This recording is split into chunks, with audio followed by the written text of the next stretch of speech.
New Galaxy Broadcasting proudly presents Integrative Hermetic Health with Hugo Rodier, MD. In this program, we explore a powerful new paradigm for health from the standpoint of integrative medicine. In his practice, Dr. Rodier integrates the ancient Hermetic art and the enduring role of food as medicine with modern nutrition, but also allowing for the wide range of important health practices, including truly valuable medical discoveries, chiropractic, acupuncture, homeopathic, and herbal medicine.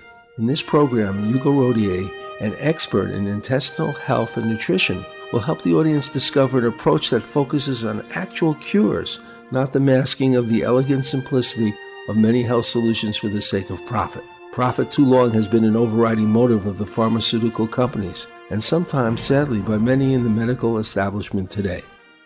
This is Johnny Bluestar. My company, New Galaxy Enterprises, is a California corporation specializing in the creation of media and promotional content. Projects could be nonfiction books or novels, screenplays, commercials, audio or video products, musical scores for ads, TV or film, etc. If you need help to accomplish your goals, visit newgalaxyenterprises.com or contact me at johnnybluestar@gmail.com. Turn your vision into a dazzling media reality. Manifest your media dream today.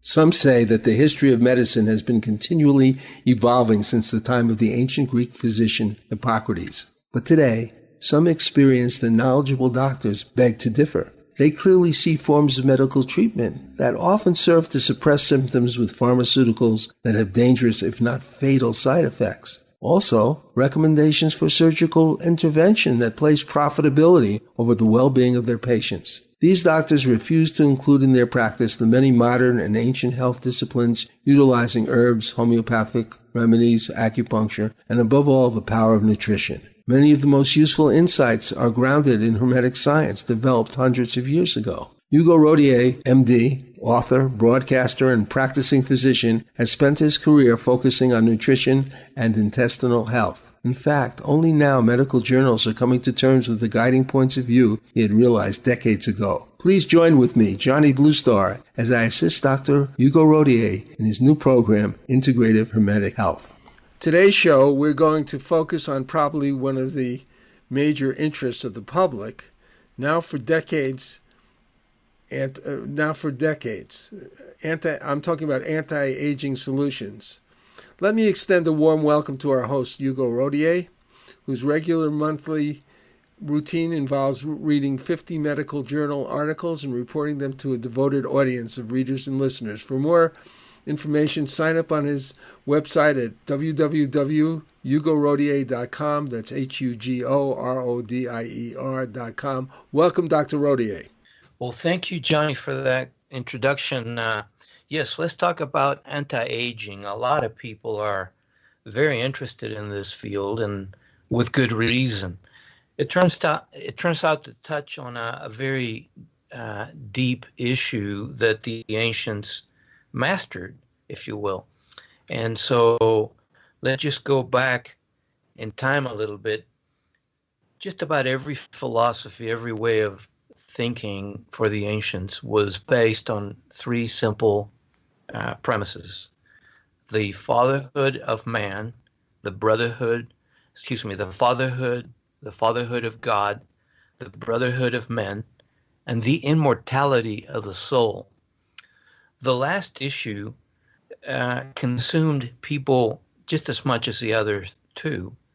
In fact, we have so many traditions, legends based on the immortality of man. So men have always, and women have always been interested in prolonging life, and not only on an earthly plane, but spiritual plane. But sometimes they would focus more on the earthly plane. So we have legends like Holy Grail, El Dorado, the Fountain of Youth, etc., etc. And I'd like to integrate those thoughts with modern science and how things haven't changed that much. In fact, Johnny, before the show, we talked about one issue that you yourself have contemplated concerning the way the ancients dealt with the immortality of man. Well, one of the things, it's a little bit different than people might think, because the alchemical belief was that if you could create something really special, which we'll discuss in a second, called the Philosopher's Stone, then you could actually change your physical nature and you could obtain immortality. That's sort of the more public side of it. It's a little bit more complicated, but let's first look at one really well-known example. I say well-known to people interested in it, but a lot of our listeners may never have heard of Nicholas Flammel, who lived in the Middle Ages. And this is I'm going to quote from a website called ancientorigins.net. And so this is about Nicholas Flammel. One day, Flamel went to the market where an old book caught his eye. It contained an old text written by Abraham the Jew, and Flamel decided to buy it, paying the cheap price of 2 florins. The pages of the book contained images which detail some of the steps of the great work as the alchemical process of creating, we spoke of, the Philosopher's Stone. At first, Nicholas Flammel was unable to understand what the images actually meant, so he left for Compostela, Spain, where he was introduced to a Jew who had converted to Catholicism. The Jew understood the meaning of the images, which he shared with Flamel.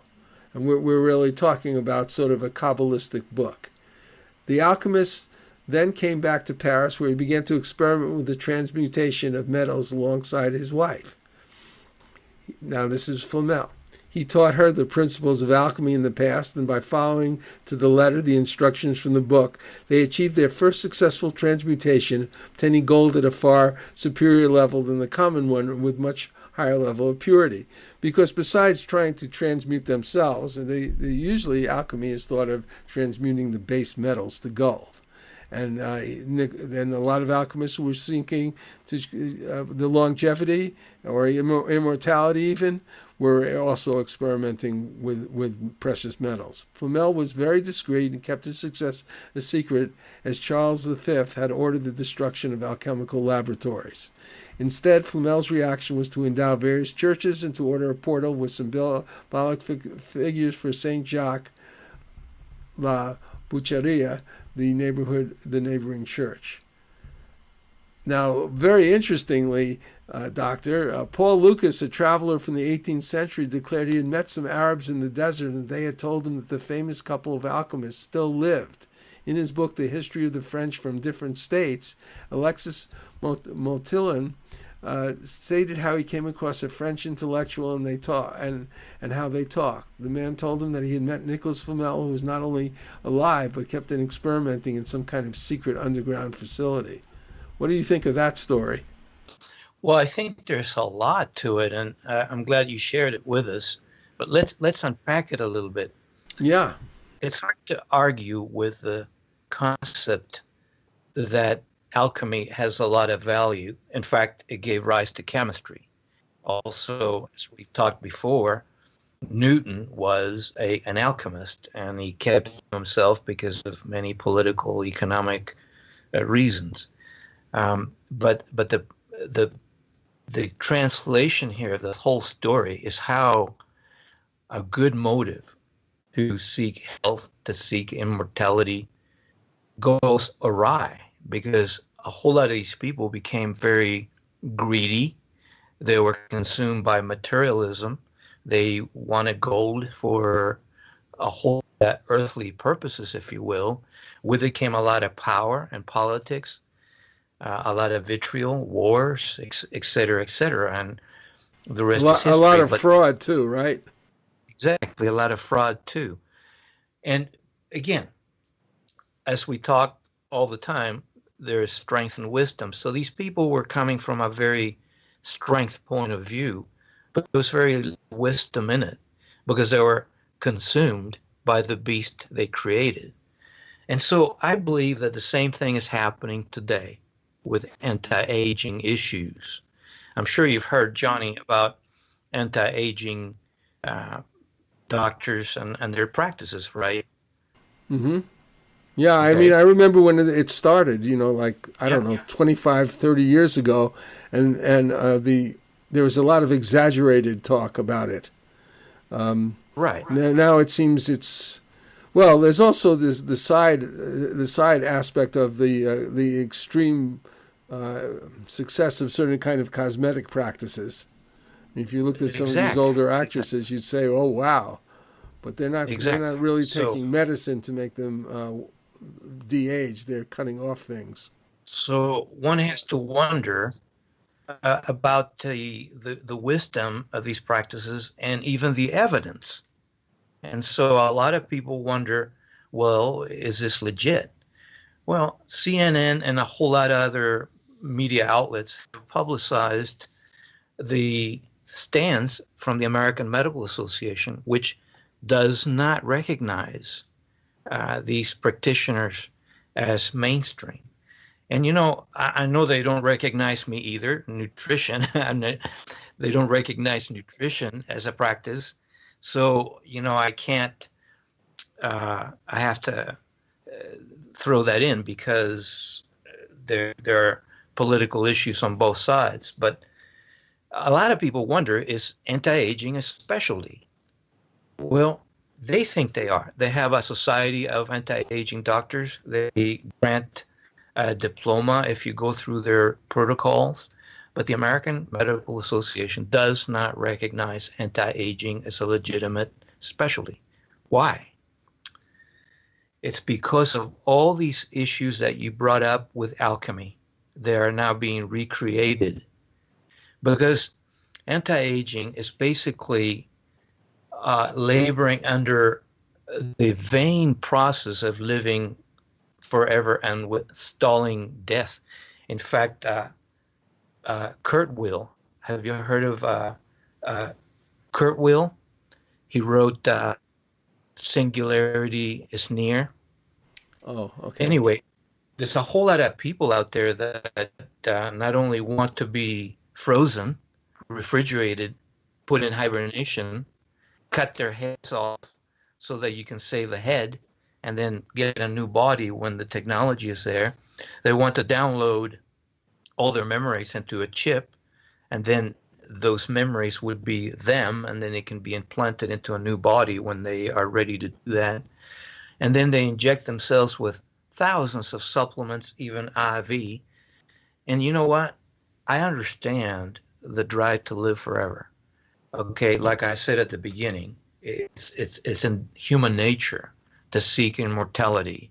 But I think we get so sidetracked by the material stuff, we forget the wisdom of what the alchemist really meant, which is an immortality of the soul, the immortality of love, the immortality of spiritual things. So now we have humanism, or excuse me, a whole lot of people want to become Borgs. They want to have an artificial heart, artificial kidneys, artificial arms, artificial this and that. And just like Star Trek, become Borgs, half machine, half human.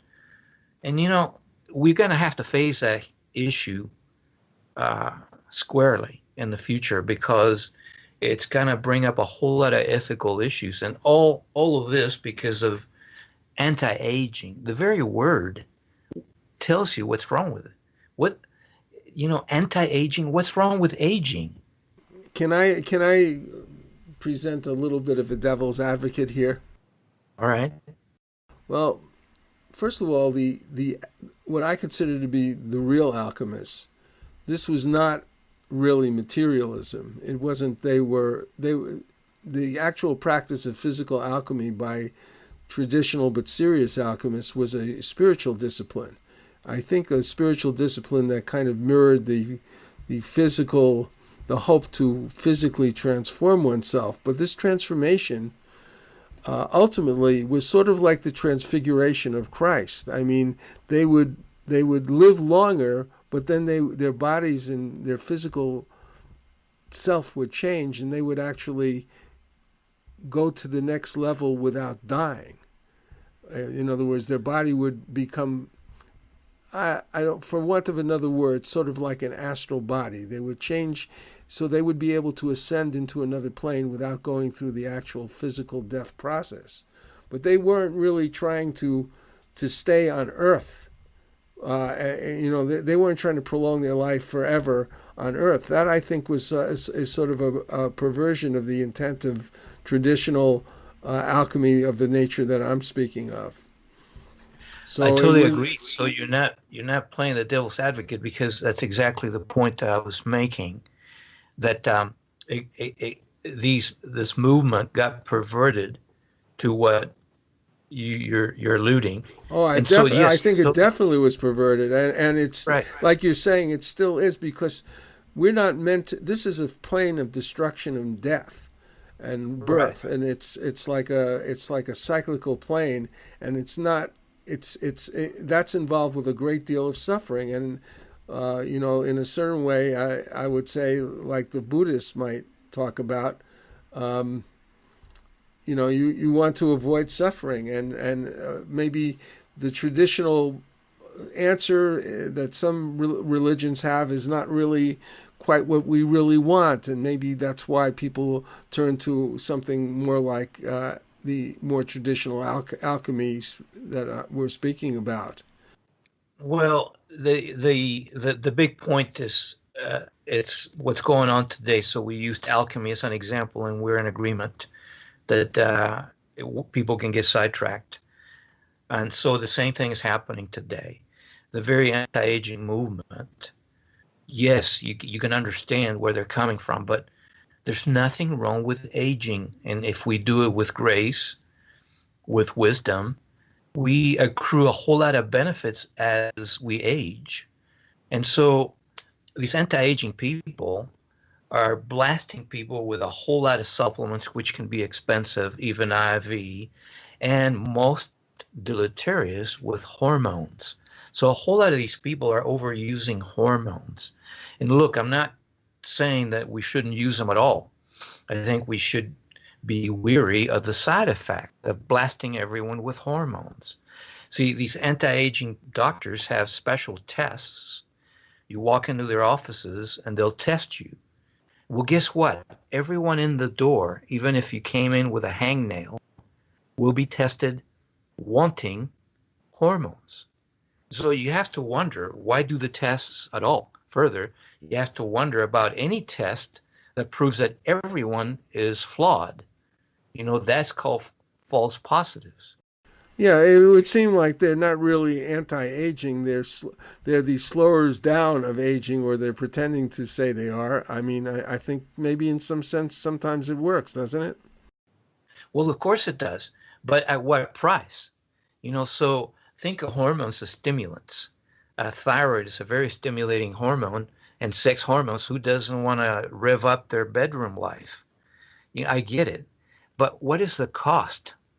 You see, so a whole lot of people are being overtreated. In fact, I see a lot of these patients end up in my office with the symptoms of overtreatment. Oh, I You see. see, yeah. And so, look, I'm not saying that a regular doctor will not prescribe hormones. No, I'm just saying a regular doctor will use more standard tests that will show a certain percentage of the population needing testosterone, needing estrogen, needing thyroid, and they will be prescribed judiciously. Further, these anti-aging doctors keep testing you to see what level of hormones you have in the blood, which is very controversial, because a whole lot of our sex hormones vary from day to day, from hour to hour, particularly in women. And so the laboratory tests that are done at these anti-aging clinics are geared to fostering more visits, more testing, more adjustments of the hormones.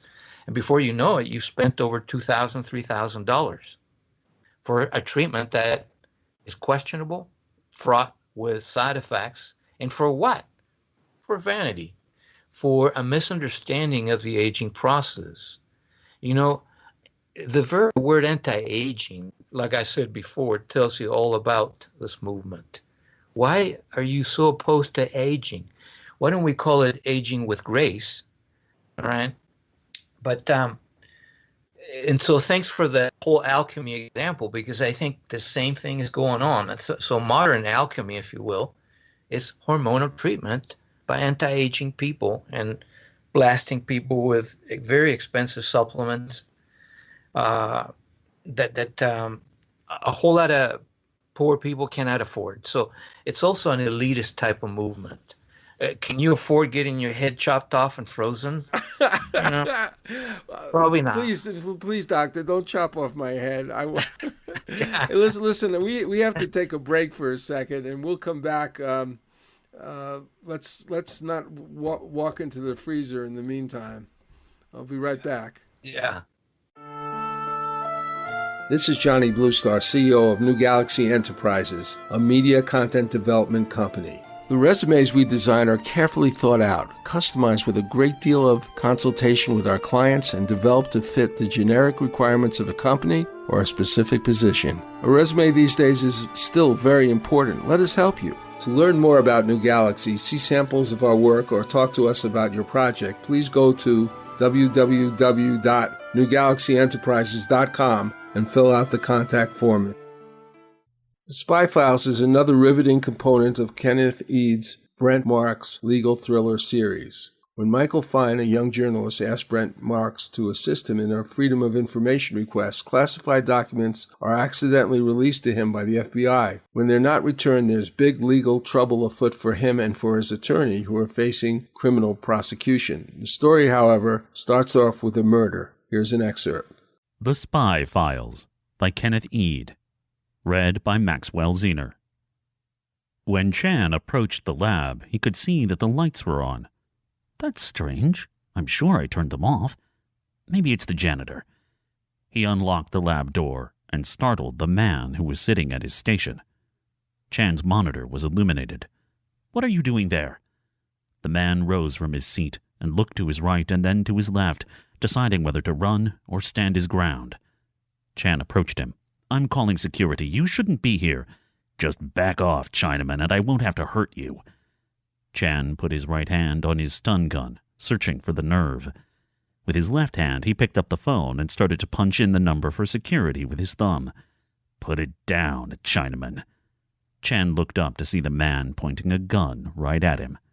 He set down the phone slowly. You're going to shoot me? Just walk away and nobody gets hurt. Just walk away. You didn't see anything. Chan took 2 paces back. He bent to pick up his briefcase. Leave it. Just keep moving. Chan let go of the handle of the briefcase.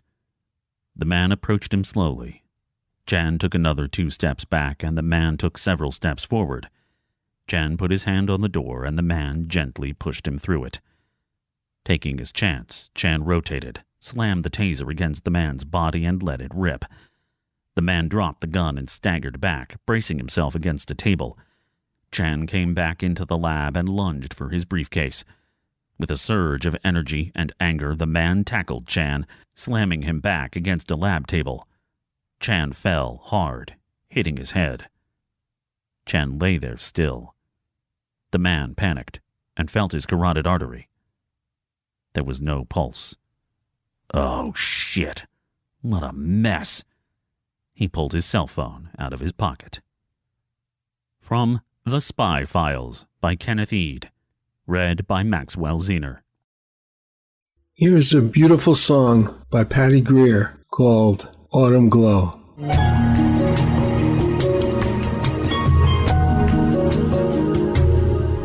She's an angel with a bended wing. You know that she's grounded so that she will sing, not fly away. She's an angel with a golden heart. You know that she can make the wind do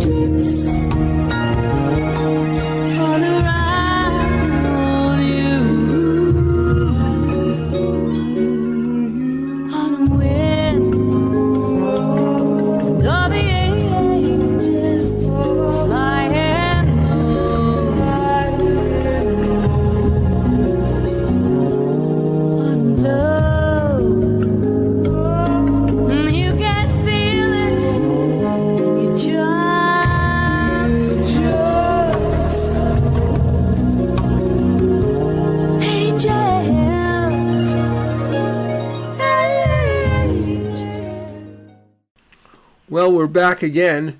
Dr. Rodier, you were talking about hormones, and I was wondering, could you go into more sort of explaining the healthy, legitimate side of it?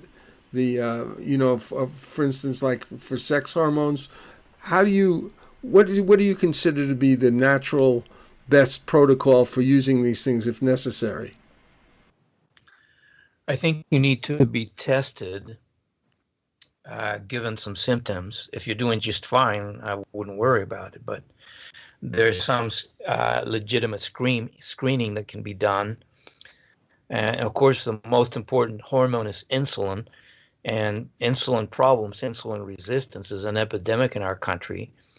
So if you start to have insulin resistance, you start to have all kinds of other problems. So that will mess with your thyroid, with your sex hormones. So it all starts with insulin.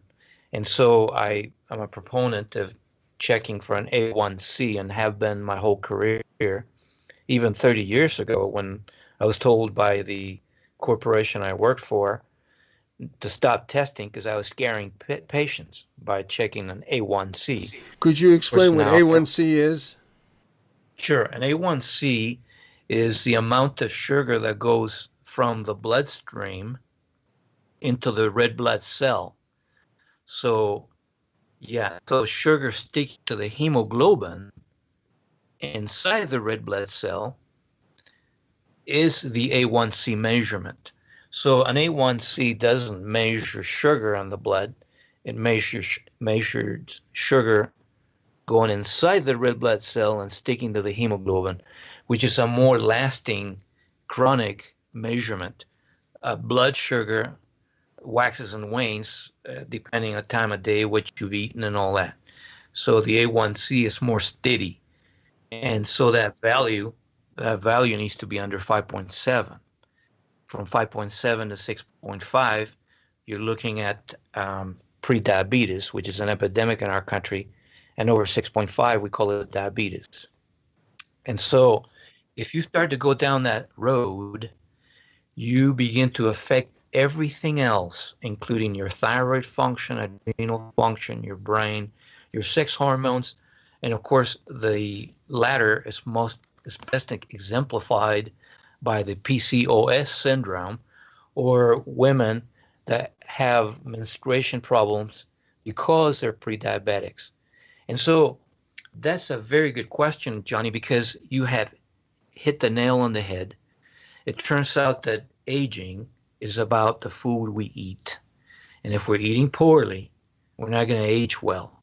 We're going to affect how we metabolize, how pre-diabetic we are, and all those insulin issues will begin to affect every other hormone. That is the root issue. So you can see that working on the symptoms with hormones, it's not addressing the real issue. In fact, it's very telling that the drug metformin, you've heard of it, honey, metformin, glucophage? No, I don't think so. Well, it's the most prescribed drug for diabetics and pre-diabetics. And it's not a terrible drug as drugs go because it came from Galega officinalis, an herb, or the French lily. It's just that it's been so refined that it can have side effects like gut issues, liver issues. It messes with the intestinal flora. It robs you of B vitamins, et cetera, et cetera. No drug is perfect. But it came from a good source, Mother Nature, if you will. It just was overly refined by the pharmaceuticals. But the point is here that metformin now is going to start to be used by anti-aging practitioners because it's been shown to increase longevity and increase the life span, if you will. Uh-huh. But you see what's going on here? Why don't we deal with the real issue, which is the pre-diabetic issue driven by diets that are excessively refined, bereft of nutrients. Nobody eats veggies anymore. And so they end up eating artificial processed food, astronaut food, SAD diets, the standard American diet, SAD, a SAD diet. That ends up driving insulin resistance for many reasons that we're not going to get into today. But the point is, again, anti-aging doctors will begin to prescribe metformin. Well, testosterone is used to, for bodybuilders and so forth. I mean, it's sort of a male cosmetic type of energizer, so to speak. What do you think of the of that hormone? Is that being misused? Absolutely. You said it yourself that it's been used for bodybuilders, and of course a whole lot of other guys want to use it for other reasons, mainly bedroom stuff, which I don't blame them. I mean, who doesn't want that?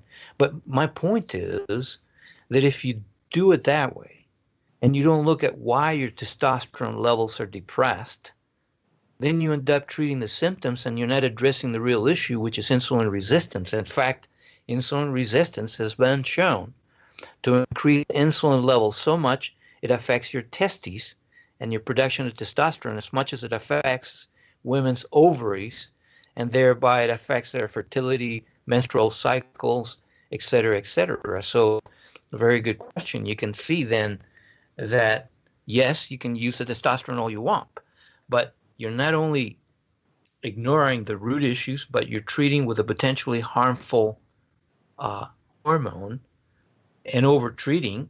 And so there are going to be side effects, as any bodybuilder will tell you. One of them is that it shrinks your nuts. Why? Because you stop the natural production of your own testosterone.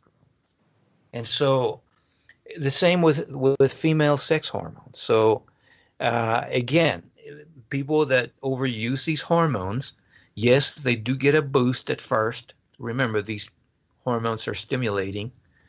So they feel great for a year or two, but then they crash, okay?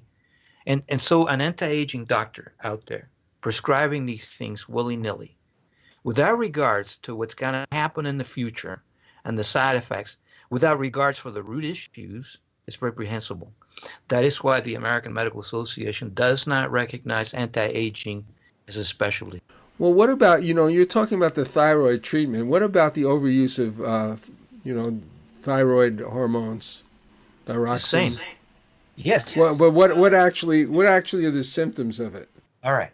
Not if you use it right. That's my point.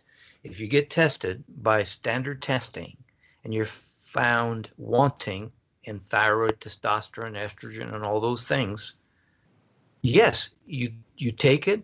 So you're going from a deficient level to a normal level, if you will. And so let's focus on the thyroid. Yeah, if you're found to be wanting in thyroid and you take it and you get up to a normal level, then there are no side effects. Well, what happens? What are the side effects if you go over? If you overuse it, if you overuse it, what happens? Overstimulation of the heart, bone thinning, anxiety. Wow. Those are the main three. All right, and it's the same with testosterone. In fact, testosterone has been shown to increase atherosclerosis. And so a lot of people overusing testosterone are at risk of heart attacks and strokes. So tell me, is an anti-aging doctor concerned with those issues? Apparently not. But again, your question is a very good one, because yes, there is legitimate use of these hormones, but I don't think it's going to come from anti-aging doctors. Well, again, this is something perhaps we could touch on a little bit more about birth control pills. They're definitely something that affect. I mean, they're not necessarily used for anti-aging, but they are still very powerful hormones that we're putting, women particularly, are putting in their bodies. And what are the effects of those things? Is there any such thing as a really safe birth control pill? Very good question. Turns out that this past week, we saw an article in the New England Journal saying that the risk of cancer goes up by 20% with birth control pills. Now, before women start dropping the birth control pill, let's just not overreact here. Number one, it's a lot worse to get pregnant when you're not ready. And so it's a matter of cost and effect with birth control pills. And so if a couple or a woman by herself decides to take the risk because of that cost-benefit analysis in her own life and the couple's life, then I'm totally fine with it. But we need to use them fully aware, with full openness, if you will, so that couples and women can make an informed decision. Now, it turns out that the newer birth control pills have more side effects than the older ones. So if I'm going to use a birth control pill, I try to talk women into using the older ones, like Orthonovum 777. Having said that, there are other forms of birth control that can be just as good. An IUD, for example, I think is quite underused. An IUD, it's been proven to be quite benign, hardly any side effects. It's just that it requires a little more mechanics. Then another one that is totally underused is a vasectomy. Now, guys don't like to hear that, but I tell you, if a couple is done having children, I think it behooves a good man to go in and spare his partner the risk of remaining on a birth control pill. Now, again, I don't want to sound like this is a way I need to go, because this is a highly there are condoms too, right? There are condoms too, but see, I don't know. You seldom find anybody that likes them. But of course, if you're not in a relationship, it's probably the best way to go. You know what I mean? But the point here is hormones again, so I'm glad you brought it up. But let me bring it back to this whole overall hormonal thing. We do it at our own peril. And if you're going to do it, if you want to go to an anti-aging doctor, you know what? I'm totally fine with it. I hope I haven't come across as saying don't go do it. It's your right to do it. It's your life. But I just want people to know it's not as benign as it's made sound. So if you're going to do that cost-benefit analysis, if you want to be Mr. Universe, that's fine. Go ahead and do it. If you want to have sex 4 times a day, because you're jacked up on testosterone, go do it. I understand the drive. You just have to be aware of the side effects, and I hope you do a cost-benefit analysis. There are a lot of people out there, Johnny, that will say, you know what, let me smoke and drink and party and do hormones, and I'll die at 50. They're okay with that. You know what? I'm okay with that too, if that's what you choose. Well, we're gonna have to take a break now, and when we get back, we're going to discuss a little bit more of the exotic future of future technology and future possibilities for keeping us alive. That's different from from this anti-aging protocol that we've been discussing. Here we go. New Galaxy Enterprises is a media company specializing in wide-ranging content like novels, nonfiction books, screenplays, commercial advertising, web content, etc. One of our most esteemed providers is illustrator Robert W. Zalo. I work on all my most important projects like book covers, logos, web design elements with Robert. As an illustrator, he worked on the Ignatz-nominated comic book, The Expert's Guide to Killing Things That Go Bump in the Night. His skills encompass advertising, magazine illustrations, gaming, comic books, TV production, and scenic painting. His clients include Comcast, Adelphia, Haven Talent, ForceWorks, High Octane Theater, Star Creative Advertising. If you wish to contact, go to newgalaxyenterprises.com or email me at johnnybluestar@gmail.com. For artist, illustrator Robert Zalo, an essential component of all the work we do. Maybe he can help you too.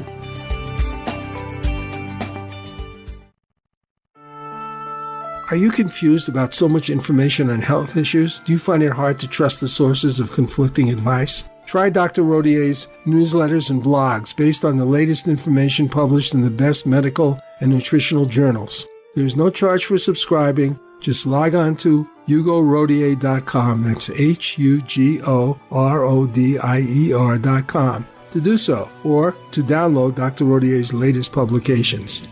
It is the 15th century. El Tesoro de Cielo, a Spanish treasure ship, sends a scouting expedition to a strange island. Golden statues surrounding them prove the enormity of their find. Suddenly, hordes of ghoulish creatures with scaly green flesh and skeletal wings descend upon them from the sky. What do you think of this, Rufio? These creatures are fragile, Captain. We can take them with our swords. They seem supernatural. Who knows what powers they possess? Fallen angels, weakened by their treason. My God, are you saying they're Nephilim, the devil's host? I'm saying, whatever they are, we can take them. Do any of you cowards dare join me?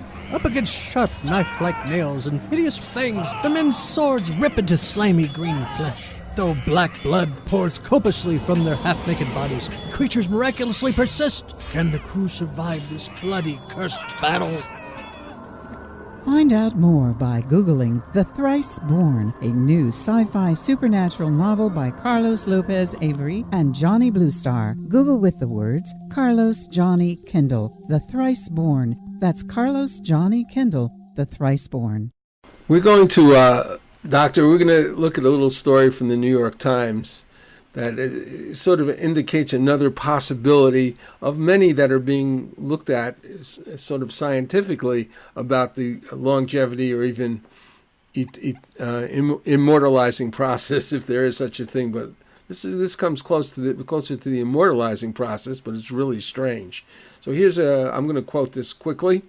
After more than 4,000 years, almost since the dawn of recorded time, when Utnapishtim told Gilgamesh that the secret to immortality lay in a coral found on the ocean floor, man finally discovered the eternal life in 1988.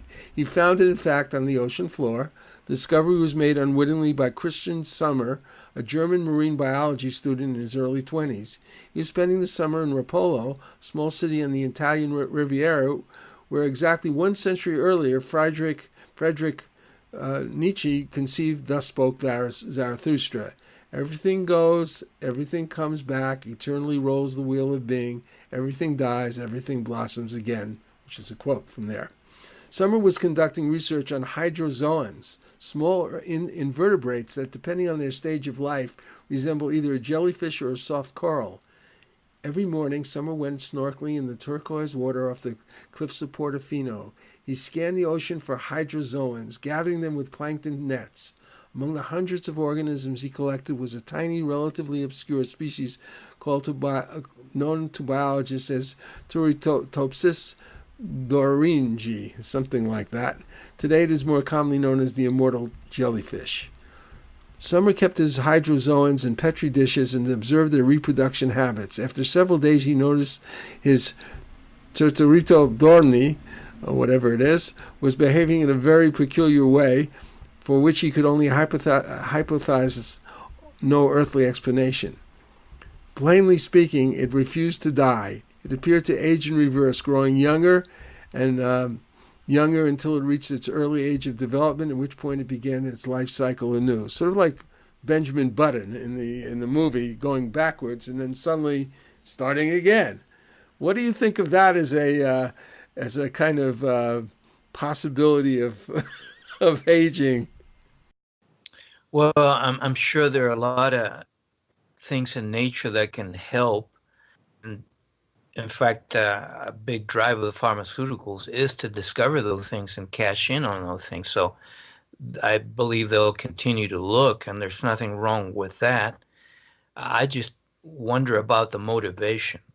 So that's the whole point of this conversation. So yeah, I think it's great that they keep looking as to how it will apply and how much it will cost. That's a big issue. But if it's driven by vanity and we're not addressing the root issues, the low-hanging fruit, if you will, then it gives me pause, to focus on all those things. But let me go back to this issue of true aging. If we do it, if we have in mind that a lot of aging is because of the food we eat, the toxic environments we live in, the stresses we live in, and focus on those things, then that's 90% of it. And then we don't have to look for all these other fancy things and ignore the low-hanging fruit. Like, take, for instance, the environment. There's a whole lot of chemicals out there that act as obesogens. That is, they mess up with insulin. They make people more insulin resistant. So they're called obesogens and even diabetogens. They tend to be xenoestrogens, or chemicals in the environment that act like foreign estrogens, and endocrine disruptors. So those are key words that people ought to be Googling and realize that not to pay attention to these chemicals in the environment, environmental pollution, and just blast you with hormones without addressing why your hormones are petering out and might be lacking, then that's folly. And so, take, for instance, thyroid again. A whole lot of people will tell you, well, let's see if we can bring up your thyroid naturally. Yeah, you can try, but I don't see much success in it, because we're not dealing with a big issue that is compromising our thyroid other than those chemicals I just mentioned. And that's atomic radiation, nuclear radiation. Johnny, we're being lied about Fukushima. We're being lied about Chernobyl, 3 Mile Island. Really serious stuff, right?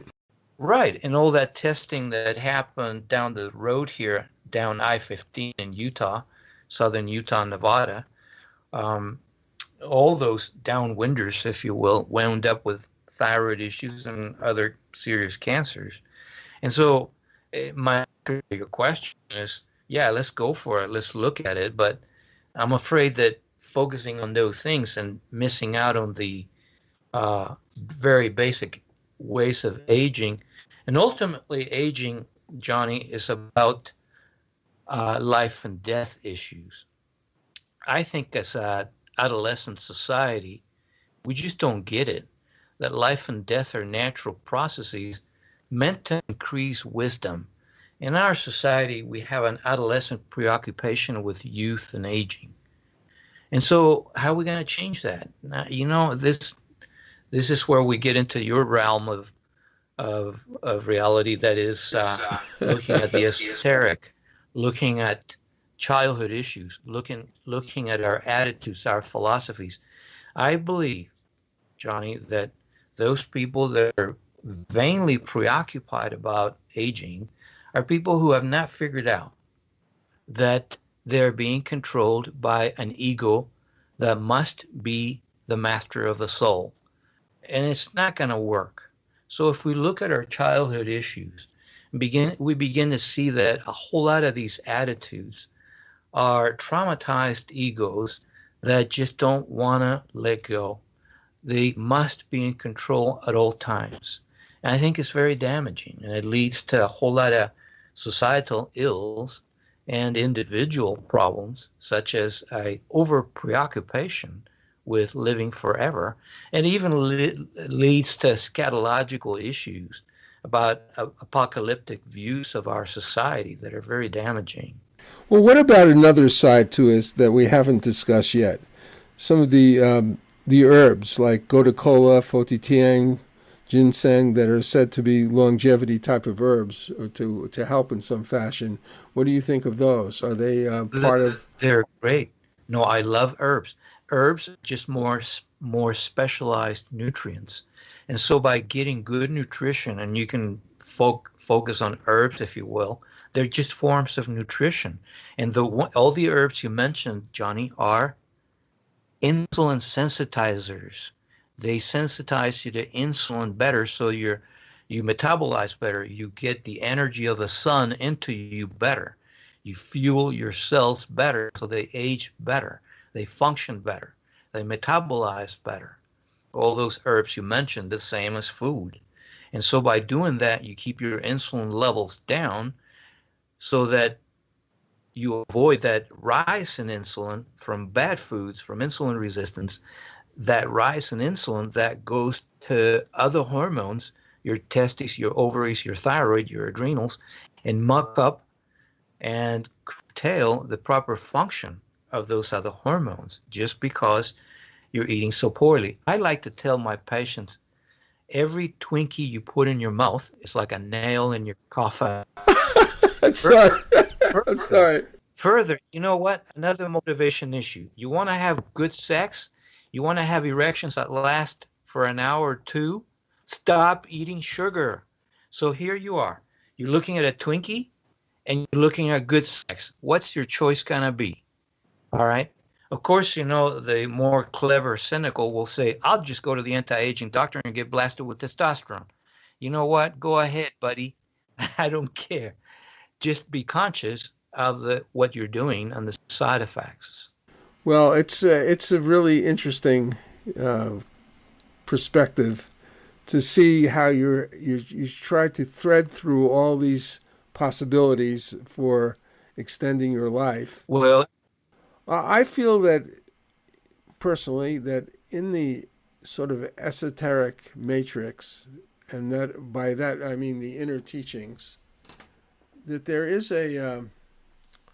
are some very highly specialized spiritual operations which can transform your personality so that it more or less begins to harmonize with what you might call your soul or your higher self.